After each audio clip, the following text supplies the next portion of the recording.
हामीले ग्रुपमा डिभाइड गरेर riddle and puzzle mathematics question दिएर क्लास 6 to 9 लाई डिभाइड गरेर हामीले चाहिँ एपेक्स एकाडेमीमा थुप्रै समूहमा विभाजित गरेर माइन्ड टेस्टिङ अनि त्यसपछि त्यसको लागि हामी यो गरिरहेको छु।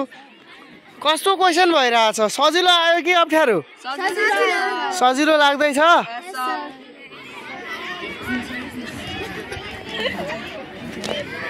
को ग्रुप आइसकेको छ।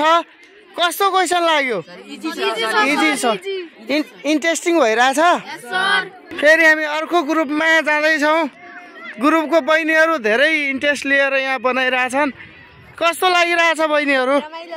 रमाइलो भइरहेछ। केही नयाँ नयाँ जस्तो भइरहेछ होइन?